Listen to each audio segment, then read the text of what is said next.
This is an interesting one, right? Because obviously we're talking about Nearly men that have made it, and you had a point about an international player Yeah. or a player on the international stage that didn't make it. Who's that player for you? He's not a Chelsea player.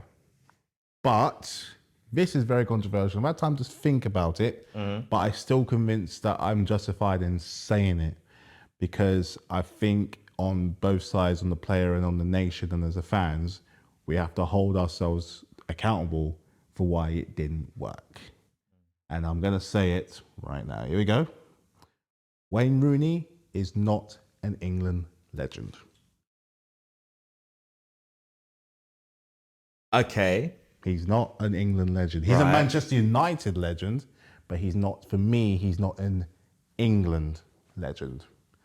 But there's different points from where I'm coming from. First and foremost, from a fan point of view, we can pick moments where things gone wrong to the point where he swore back at the camera, but also to the point that we pushed him at such a young age onto the stage expecting so much from him when striking options at the time were not exactly class leading. We know we had someone like Owen who was riddled with injuries.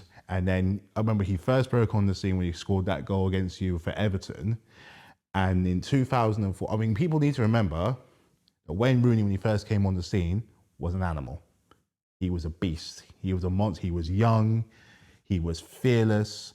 He didn't care. I mean, one of the best goals he ever scored was against Newcastle United. He just got booked and he just 35 yards, top bins. Loved it. 2006 is where the problem started because he had that one properly good tournament to establish himself. I think he got to the quarterfinals in the Euros. This was before Ronaldo gate, by the way. Where it started going wrong was 2006, one of the last games of the Premier League against Chelsea. We were already winning the league anyway. This is where the problems started because this was that famous word that we would say for years on years called the metatarsal, where it was a horrific, I think it was a tackle with Paulo Ferreira, really unfortunate injury. All eyes on him for the World Cup in literally 2 months' time. And it would have been safer for him not to come, but he did. At what point do the FA or us have that kind of like take on that responsibility for forcing on? I remember he's still young at that time. He's still very, very young, coming into a Manchester United team, doing really, really well. At what point do we take responsibility for pushing him on there? Because let's be honest, after that, can you name many tournaments where he's actually delivered when we need him to? Yes, he's got us there. He's made the appearances. He scored some of the great goals to kind of push us onto that stage and get us to the tournament in the first place. But let's be brutally honest, from 2004 to 2016, which was his last tournament for England, if I'm not mistaken, in that gap, what came from it? What progress had we actually made? How did we get any better? I think we only made the quarterfinals once or twice, and then sometimes we didn't make it out of the group stage. And there was an embarrassing game against Iceland. Again, I'm not saying it's all his fault. There's all kind of things around it, but I just think like how we hold people to a certain standard. Did we hold him up too high? Was he the best at the time of what we'd got? Did we expect too much of him, or did we make him the team? Was it Wayne Rooney and everyone else? But you have to remember, he is still our all-time leading goal scorer. He is an all-time leader. 3 goals away from it. Harry Kane's behind him, but he is still the number one. Yeah. And I think he's like top 3 appearance holders as well. So like, that takes a lot. I think it's an interesting take. I just feel that if you're talking about someone that could have delivered more on the international stage, he's a fine prime example. Numbers wise, yeah, his appearances and his goals, absolutely. But should more have come from him? Absolutely. And look at the team around him at the time. We had like your Drogbas, your Lampards, your Ferdinands, your Joe Coles, your Crouches, your Paul Robinsons, and we can name Campbell was still there, Ashley Cole, John Terry. Such a high standard, winners in every single position. And I think that's maybe what it is that with that golden generation, we got nothing from it. And now, however you feel about Gareth Southgate, I personally think this is his last tournament. He has to deliver. I think he shouldn't have this tournament as his last tournament. I think they should get rid of him as soon as possible because we have an opportunity Yep. to get to the final. And win. Potentially win it, but I'm not backing England for this tournament for multiple reasons. I'm backing a team in yellow this summer, winter. Number six? Go for number 6? Yeah, I mean, for me, this is now his last tournament. He needs to learn his lesson, his mistakes. Because for all the good he did last tournament, he got a lot wrong. And the Nations League has not shown much promise. This, for me, is... Well, it hasn't. We got turned by Hungary 4-0. I don't know, man. I'll talk about that. But yeah, we're playing players from all teams, not just the established teams, like your Chelsea's, Arsenal's, and Liverpool's and stuff. We're now playing players from all around other teams around that want to play for their country and actually want to show some kind of effort. And in 2 tournaments alone, we've seen the semi-final and the final.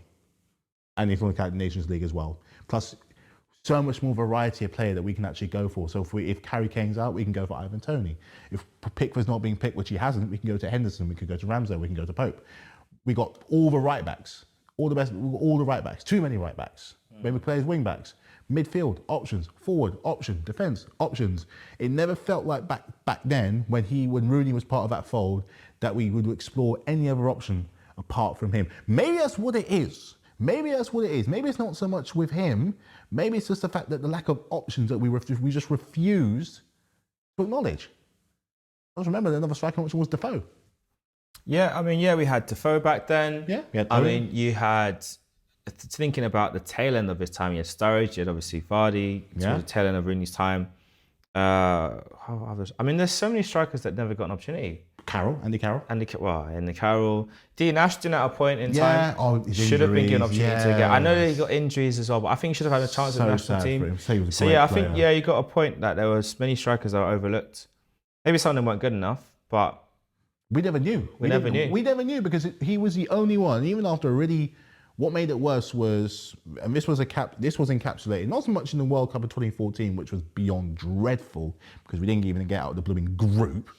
But I don't think that one was as bad because at the end of the day, you had Costa Rica, Italy, and I think, well, you had someone else in there. But I can get taking losing to Italy. We did it last year after all. The Iceland game, that was when I knew long before that this guy is on the brink of being finished because you had at that season, Premier League season, you had Harry Kane and Jamie Vardy, okay, top 2 English goal scorers, 50 goals. 50 goals in that one in that one season. You would think, a blind man looking the other way would think to start either one or both at the same time. Do you know how many goals in Euro 2016? Do you know how many goals they scored in the tournament? 1. Unos. 1. But who was up front? He was. You know who was taking corners? Harry Kane.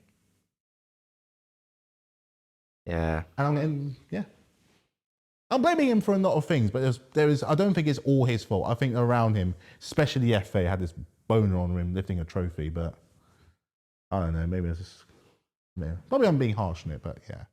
Well, I think it's an interesting place. I had my reasons though. And I think you've presented a very good case as to why. Very good case. I think we'll call it a day. At that point.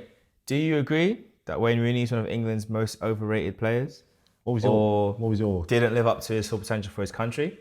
If you do, let us know. Thanks for watching and listening, and we'll see you all next time. Peace out.